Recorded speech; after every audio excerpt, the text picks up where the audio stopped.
All right, you're set. All right, terrific. Hi, everybody. The time is 7:01, and is seen as a quorum of committee members is in attendance. This public hearing is being called to order. Welcome to the May 8th, 2025 public meeting of the Amherst Community Development Block Grant Advisory Committee pursuant to Chapter 20 of the Acts of 2021 and extended by the state legislature on July 16th, 2022. And I think actually in the last couple of months. Again, this meeting is being conducted virtually using the Zoom platform. The meeting is being recorded and minutes are being taken as usual. And I'm going to call on everybody for a roll call and to make sure everybody's microphones are working. Nat? Yes, I'm here. Great. Suzanne? Here. Zoe? Here. Andrew? Here. Great. And Walker, you're here. And so tonight we have really just one agenda item, but I thought maybe which is to talk about reallocation and make a decision about reallocation of the funds. But Walker, maybe you could just do a quick explanation of why we have these funds and I think I had asked you how much they were, so I know what the number is of 582,000, but maybe just explain where that came from and then we can talk about the two proposals. Sure. So this is from the 2022-2023 grant, the COVID grant that was two grants rolled into one. And the town had applied for several projects that were town projects. So they wanted to do the Southeast Street Park, the Southeast Street infrastructure improvements, Belchertown Road sidewalks, and maybe that was it. I think I'm thinking of 2024. That was what they applied for this year. They also, the same year, had a bunch of ARPA money to spend, and there was a lot of funding for infrastructure related things. So what ended up happening is that DPW, which does all the bidding and designs and cost estimates, and they also manage the projects, just got completely swamped. And they did not end up getting a design out for the Belchertown Road project at all. So rather than try to go back and get that done way past the deadline, it wouldn't get out until after the 2022-2023 grant even closed. The decision was made to reallocate the funds to a project that's more ready to go. So it has to be an infrastructure or capital project. It can't be a social service project because you can only reallocate in kind. And the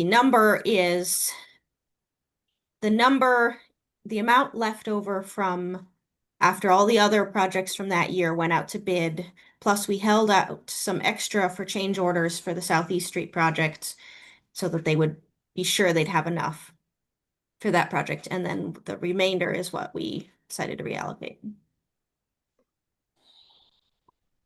And what is that figure?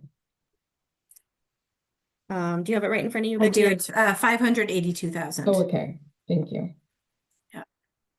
And so, Walker, just to clarify, I guess, is this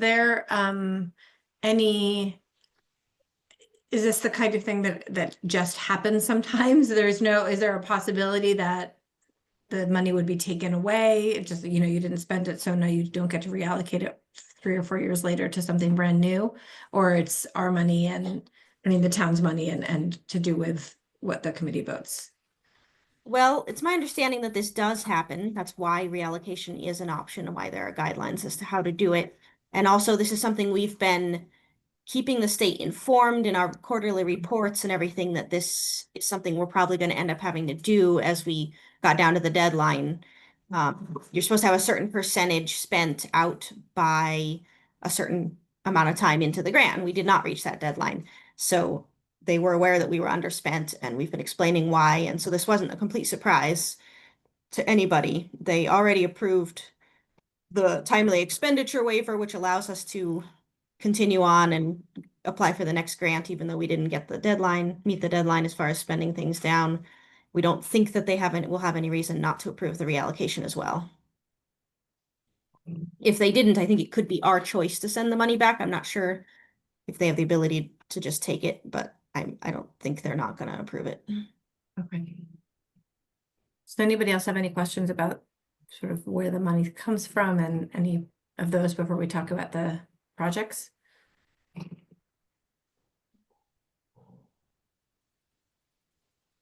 So I'm sure as everybody saw, there's two projects, and one of them, as you probably recall, is very related to one of the projects that was in the regularly scheduled allocations. And we had, just to refresh your recollections, determined to give $65,000 to that project, which was about kind of a pre-development planning. This is obviously the 174 Amity Street development, the Community Land Trust. So I believe that Linda Slakey is here, and so maybe we'll give her an opportunity now if she wants to come in and talk a little bit about what they're looking for now, and if there's new information from last time she was here speaking to us about the project a couple of months ago. All right, Linda, I'm going to promote you to a panelist, so you're going to disappear for a minute and then you'll be back.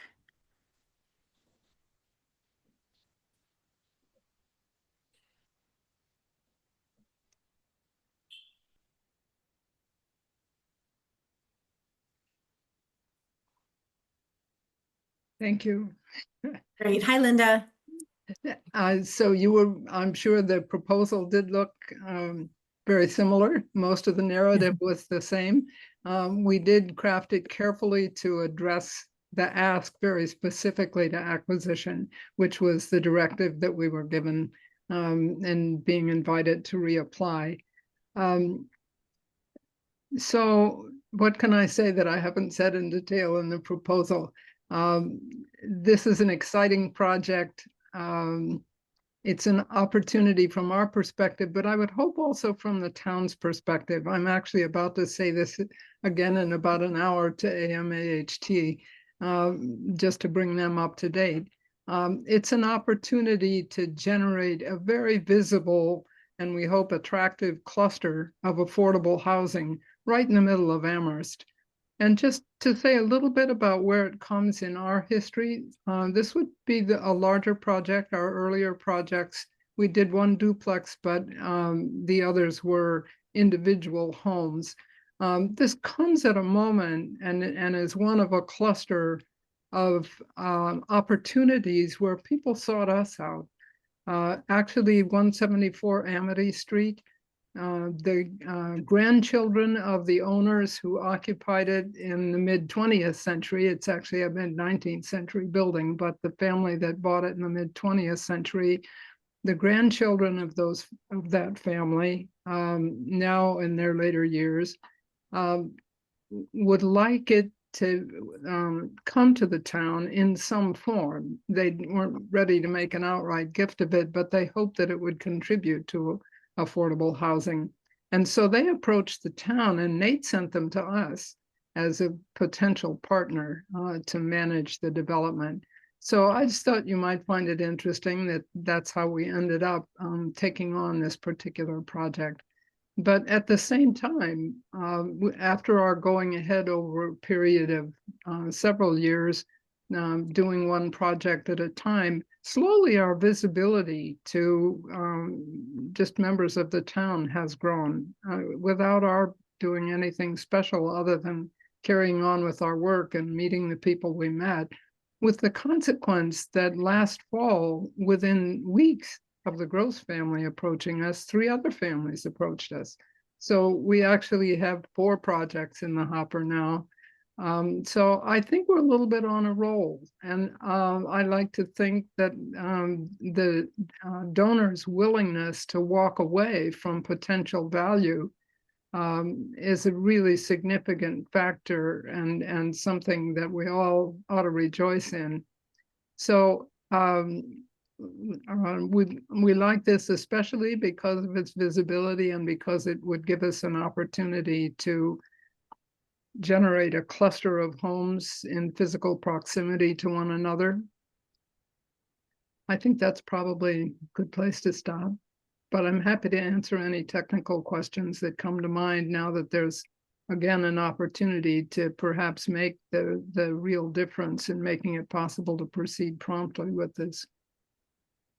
One question we often ask people is, if we don't give you the full amount, do you have other ways of filling in the missing portion? And what would you do Yeah, if we well, did do that?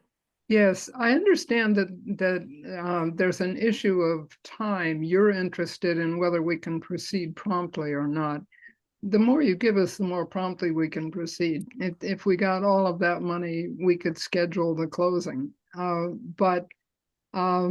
actually, we'd have to do some pre-acquisition work because of the nature of CDBG requirements. We'd have to go ahead with the environmental scan and things like that.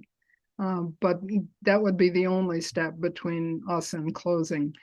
The opportunity to close a gap, if you give us part but not all of what's needed for the acquisition, the first line of approach would be the September deadline of the Peabody Fund, which specializes in this kind of project in Massachusetts. Their guidelines, I considered approaching them just to see whether they would entertain this proposal, have some sense of what was likely. Their published guidelines discourage that. I think they operate with a very small staff. They say, please fill out the application form. All right.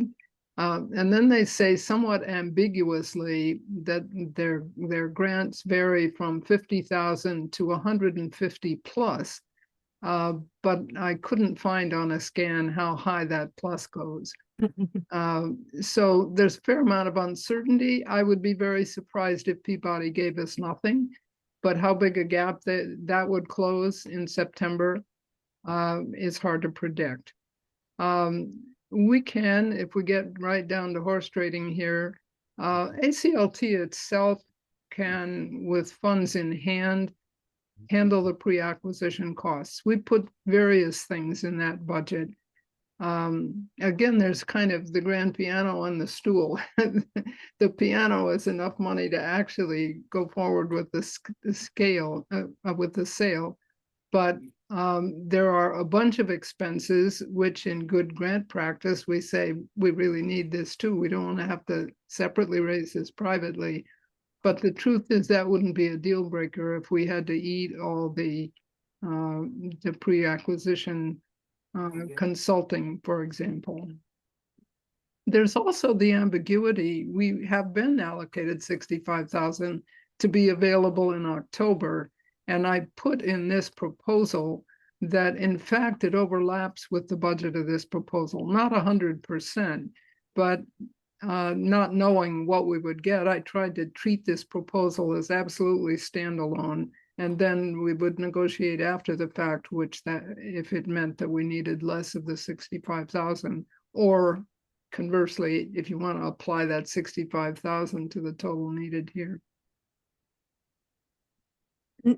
So I have a question. I'm just really scanning through your proposal to see if it's in there. But so the acquisition of the land is purchasing it from the Gross family. That's correct. And it's Correct. acquisition not just of the land, it's acquisition of the whole parcel. Of the whole parcel. And Yeah, so we get the they're house. Everything there, everything at 174 Amity will be ours.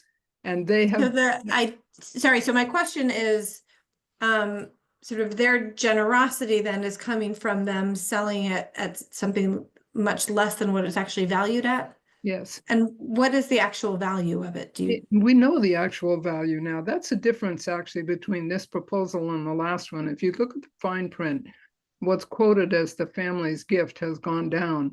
What happened was that when we first began the conversation, they suggested in principle that they would be willing to first knock off if you look at Zillow will give you two prices. It'll say, this is the asking price, and then it'll say, this is what the seller will likely realize. And they reckon that the costs of sale to the seller are as much as 9% of the total, 6% to the real estate agent, and 3% on average for what it costs to present it properly. So basically, the grosses were prepared at that stage to look at the Zillow value, which was close to $1 million, and say, okay, we'll knock off the difference. What the seller would actually realize was in the 900s, and they were prepared to accept half of that, which was 475. So the actual number that we've been quoting is 475. It's a little bit of a windfall for them. They went ahead and on their own dollar paid for a formal appraisal with someone very used to the Amherst market and that we've used previously for ACLTs. Very careful, Charlie Pratt. And Charlie brought in an appraisal of 700,000. But again, to sort of put all the cards on the table, the Gross siblings vary. There are three of them, one of whom would give it to us outright, and one of whom really wants to see his third of the market value. And the other one is kind of in between. So the fact that the appraisal, the professional appraisal, came in lower than expected it solved the internal family dilemma. Everybody is happy to say, we'll take 475, whatever the appraisal the appraisal will have to be repeated closer to the closing date to be the one that they can use for tax purposes and so forth. But that's a firm number from the Gross family now to 475. And what its actual value as a gift, when we actually close in something where a donor has asked for something but not the market value, we get a formal appraisal right at the time of the closing. The IRS will recognize this, and the value of their gift, which they can declare as a contribution, and which enters our books as the value of the property, is the difference between the appraised value and what they actually accept as the sale price. That's probably more detail than you wanted. No, that's really interesting, actually. Walker, did you have a question? I did. I kind of have the opposite question that you had, which is that because of the amount of the money, it doesn't make sense to split it. So whichever project you recommend is going to end up with the entire amount available. So I guess my question for Linda is, if you get more than what you asked for, in addition to the 65 you've already been allocated, I assume that more money wouldn't be a problem, but it will all have to be spent on related and eligible costs. Right. That's an interesting question. The whole project, which we did put in there, obviously there's more to be raised. The tricky part, and I admit that I'm not yet knowledgeable about this. I remember from listening to your previous discussion that there are a lot of constraints if you use CDBG for construction money. Yeah. So that heightened the desirability of using it for acquisition, which has just a few pre-acquisition boxes to check off. So if we actually end up with more than we need to pay all the consultants, maybe pay for some design work, I don't know where, you'll have to educate me about where we tip over into federal rules around construction. We still have to pay for formal design work. And that's not a part of the pre-acquisition. So I'd have to actually see real numbers, but I think that the total, if you really want to allocate it all in one place and it comes to us, the total is only a little bit above what we actually need to fully fund the pre-acquisition, including paying our hopefully on board by that time new staff member a fraction of costs. Okay, yeah, that's what I figured. And I can check with Nate, but I'm pretty sure that the design costs could be covered with the CDBG money without the additional constraints. Can I just, I think can I just Matt, go ahead, yeah. yeah, can I clarify? So what you're saying, if you get all the money, it will cover what you will need, the acquisition as well as the planning and so forth. Does that also include the amount that we allocated at the last round, or is that ignoring that amount? Tell me, it's 520 that would be offered. 582. 582. 582. So with the 65, that would be 640 some. 647.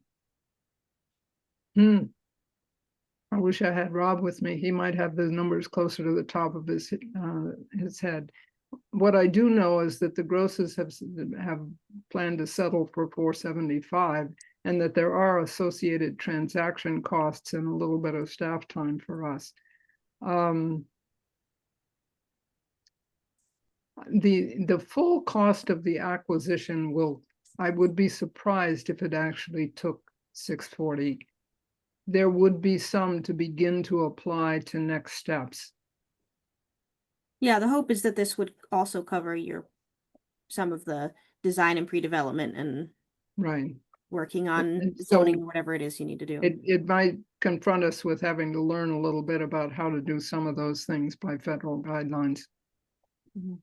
Certainly not the major part of the construction. I don't think we'd get into bidding and things like that. But one of the uncertainties about pre-development work, another step that's actually been done since we came forward with this program project before. When we first put this in front of you was midwinter. You can't do a wetlands analysis in midwinter. Key part of wetlands analysis is you have to check for wetland plants. Well, we're now well into where you can make a wetlands determination. So that's been done again at the owner's expense. There is a little section of wetland. It's not very big. It's a drainage issue. There's no running stream either above or below ground anywhere near this. But partly because of past behavior of the abutter who paved right up to the property line, and it slants, his parking lot slants, with our southeast corner down here.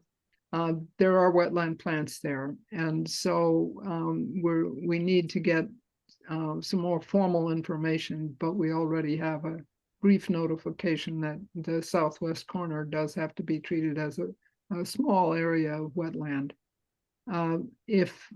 If our own plans for stormwater management, because there will be our own stormwater management, especially as we're putting up additional buildings, if our own plans for stormwater management can tip over into a more expensive solution that has to be used for mitigation, there's a more expensive and a less expensive way to go about stormwater problem mitigation. If we must use the more expensive part, it would be nice to have this cushion to apply. Suzanne, did you have a question? Yeah, my question more, I guess, was for Walker, because in the last round, Nate had talked about timing and use of CDBG money for this project, that the timing might not work. But because this is from the 22-23, is that not an issue? Well, the issue was that in order to use CDBG funds for acquisition, first you have to be able to say that you have all the funds needed in addition to those that you're getting. And then you also have to have all of the environmental review process done before you can own the property, acquire the Okay. property officially. So it is a tight deadline, but I do think it's a doable deadline. They've already got a start on the wetland review, so I think that with this money, they could get the environmental review done. They could potentially sign a purchase and lease agreement with a condition in it that says, it's not final or it's not going to go through until the environmental review is done. But yeah, that was the concern with the timing there. Okay. I Walker, appreciate it. remind me of what the deadline is for spending this money. So the 2024 money that you applied for already, the 65,000. Yeah, we have a lot of time for that. Yeah, you got a lot of time. I'm actually not sure if the reallocation restarts the time clock now or if it's a shorter deadline. That I'm gonna have to check with Nate on that one. You might have the same amount of time because it's being reallocated now, and you might have less. I'm honestly not sure. So it's more an issue of when do they want to sell the house and how long are they willing to wait for you to do the rest of it, and can you convince the state? Yeah, You convince the state that that's realistic. Yes, I don't see the Gross family pulling out of it right now. They'd be disappointed if we couldn't move along faster. Deborah Gross, who is the one that brought it to the town's attention in the first place and the one most inclined to the gift side of the house, she's actually become an active member of the ACLT working group. So she participated in preparing this proposal and produced a letter, with this version to say that ready for the sale. Okay. She's Great, very thank you. invested in this project. Great. Thank you for all of that, Linda. Does anybody have any other questions? Linda? Okay, great. Well, thank you so much. We'll let you go back to being an attendee, and you can then go eat your Yeah. dinner or whatever you're going to do, or stay No, on. whatever you actually, prefer. it just as circumstance would have it, am on the AMAHT agenda Oh, tonight. right. You mentioned that you have to. That's perfect. You can jump onto your next Zoom. presentation. So if you won't need me again, much as I learned a lot. You know, I sat through the last meeting all the way to the end, and I learned a lot. It was very helpful to just hear the way you thought. And I hope this goes forward. A small note in terms of federal politics. I don't know how Massachusetts is going to fare on things that come from the federal government, but I have great respect for what you're doing. So, but this time Thank I you. do have another date, so to speak. So, Okay. All right. Well, thank you for giving us so much of your time. It's been really interesting and helpful.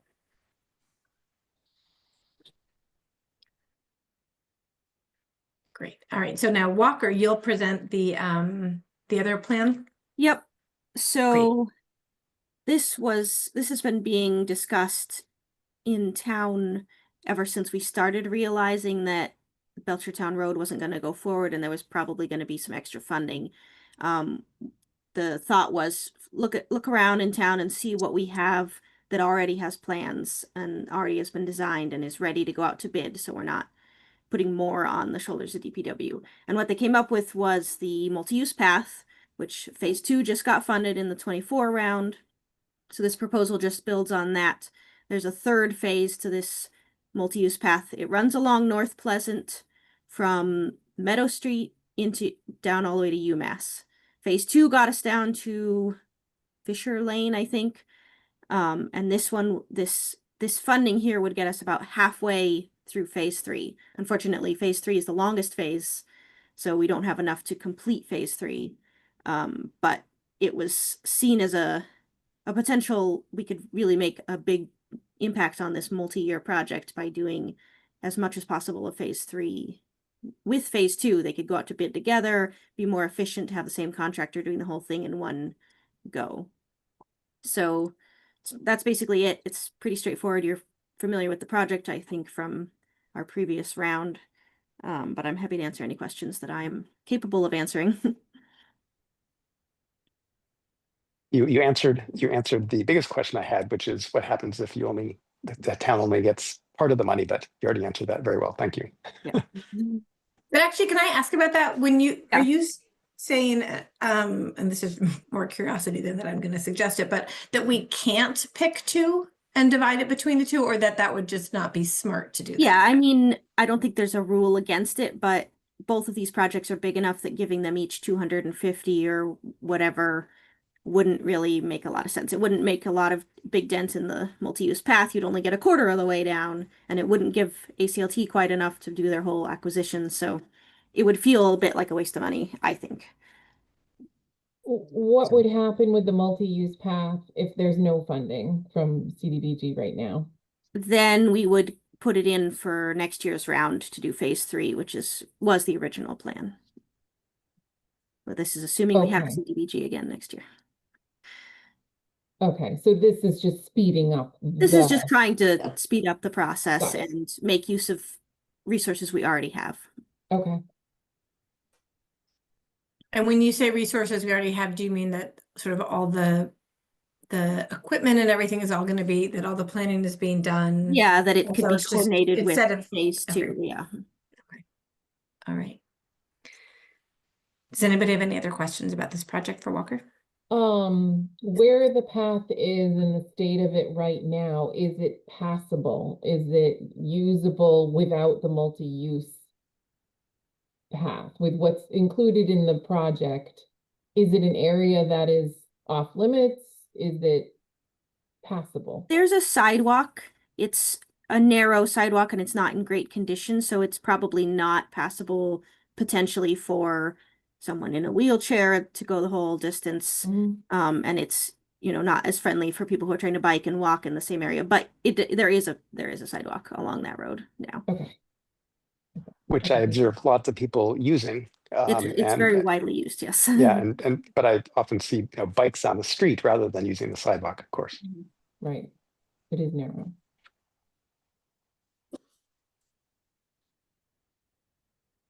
All right, so shall we move into our discussion of the two projects phase? Does anybody have any other questions? So it's, to me, this is such an interesting choice because it really highlights like two of the very different kinds of things that that these monies can be used for, and it's a lot of money, and it seems, I'm sort of thinking about it as it's either providing sort of a minor impact to thousands of people or a major impact to about 20 people. And I sort of go back and forth on where I'm headed on either of those. So why don't we just sort of talk about people's initial feelings and go from there.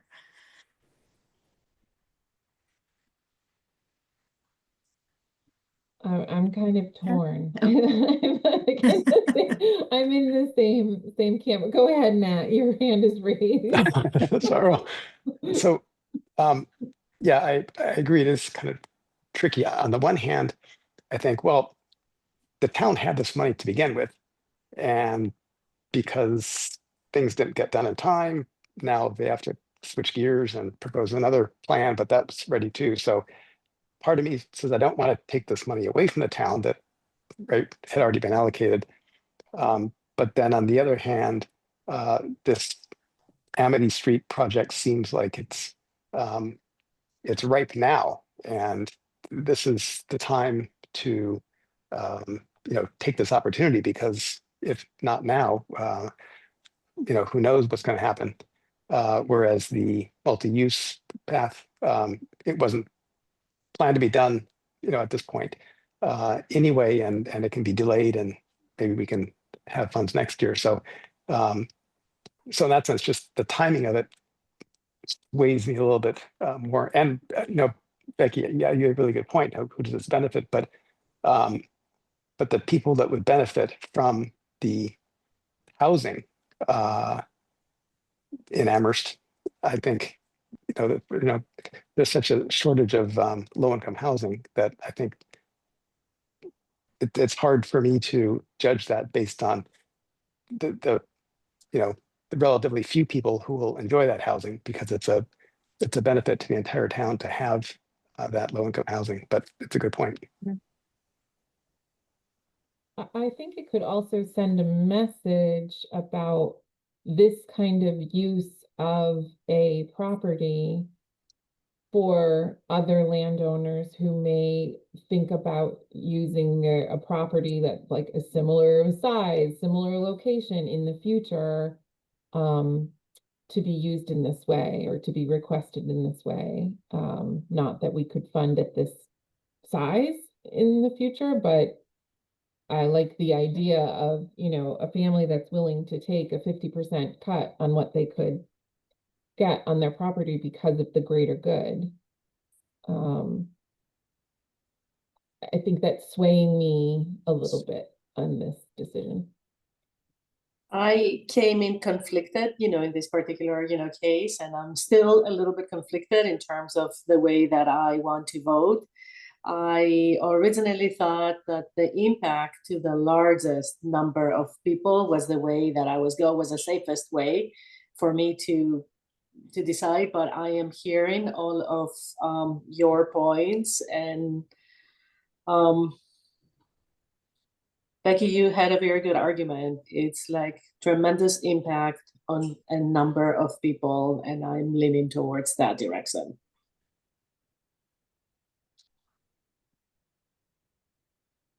Andrew, thoughts? Um, If you want, if you're ready. I was just gonna joke. I'm not conflicted. No, I'm kidding. Right. I'm conflicted. No, I think I'm leaning towards the Amity project because of the exact same reasons why that you all have stated. not that you're leaning that way, but just the positives of it. Mhm. I think, you know, affecting families, those families are a key and important part of our community's future. Demonstrating to other folks that they could do that with their property should they decide to. And then also maybe allowing for projects like that just to sort of be demonstrated that they happen in our community, and maybe, you know, with another project going forward like this, maybe they'll have, you know, increased possibilities of doing more projects like that in the future, not necessarily through our funding, but just through, you know, just demonstrating that that can work and should work. And yeah, and yeah, I think that's where I land. Of course, I want more sidewalks and Yeah. roads that don't destroy cars. But And yeah, safety, yes. and schools that are I funded. don't think this is the Yes, pothole project of the it's multi-use, not. right? I know. I know. But yeah, so I'm definitely leaning towards the housing project. I really like, Nat, how you Yeah. sort of expanded the number of people impacted by the Amity Street by you know, describing its impact, not just being the people who live there, but on the community generally, because it benefits our community to have housing and to make it affordable for people. So I like the idea. I liked that. And I also sort of going to something you had said, Suzanne, and then I think Linda had said was that the donor's willingness to walk away from a lot of money is something to note, you know, and it is something to be valued, I think, especially in today's times. So I think I am persuaded by all of that to vote for the 174 Amity Street development. Do we want to have any further discussion? Do people want to keep talking? Do people feel like they're ready to vote? The one point, and maybe some of you can correct me if I'm wrong, but I think at one of our past meetings, Councillor Shane, who is from District 1, North Amherst, didn't she have a comment about that multi-use path? And I thought that her point was that it's technically low moderate income of an area, but it's really mostly students who use that area. And so I think she was questioning whether it was really Right. kind of I low remember moderate. that. Okay, so it's not just my imagination. Okay.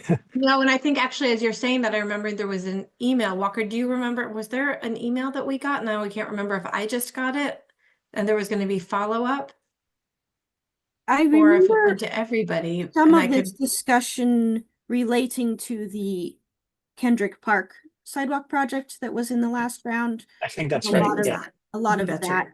low Yeah. income was based on the Oh, fact that that's there's no student housing that's there. right. It was Kendrick. Yeah. Yeah. And that Yeah. was something that Counselor Shane talked about, was taking the money from Kendrick Park to be used Putting it. towards the ACLT project, Mhm. to allow for a greater allocation to that project. That's right. Um, Yeah, the most There recent was one, like but 4 different projects that she advocated for Mm. moving Yeah. the money Yeah. from Yeah. that to the ACLT. Right. right.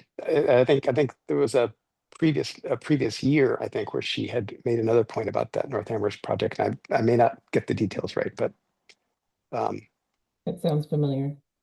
Yeah. No, I think I'm ready. All right, well, I will make a motion then to allocate the $582,000 to the 174 Amity Street development. I'll second. All in favor? Yes. Okay, great. I think we are unanimous there. All right, wonderful. That was really interesting. Good Yeah. to- It is an Mhm. interesting process, you know. I was Yeah. did not know what to expect, and it's just Yeah. nice to see this firsthand. Yeah. Yeah, and thank you for asking her, Linda Slakey, to speak again, because I think she clarified some additional information. At least for me, it was helpful to hear some of the other work that's been done for this project and kind of the family's perspective. Yeah, I agree. I was really Definitely. And also I have to, Walker and Nate, I think maybe both of you have been involved in kind of helping shepherd them through this process. And so I have to, commend, the town staff for doing this, because I think this group is really committed. They're not that experienced, but with your help, I have every confidence that they will be able to carry it through. Yeah, they have Yeah, been no, working with us quite closely. So. it was interesting to hear her comments about the, is it the Peabody Fund? That obviously has a different approach to working with grantees or potential grantees. So I'm sure she's really particularly appreciating the outreach and the, being open to questions and all of that. And Walker, thank you for your information that you provided on the town. That was helpful to know, and we'll look forward to hopefully hearing about it again Yeah, next year. back. Yeah, Thank you. good. One grant already written. Check. We'll see if the town manager accepts our Yeah, recommendation. this does go to the Right. town manager. Right, exactly. All right, well, I think that is everything. Yeah. All right. Thanks, Yeah. everyone. Yeah. Thank you. Pleasure as always. Well done. Take care. Thanks so much. Yeah, very Thank you, good. guys. Bye-bye. Take good care. Good night. Night. Yeah.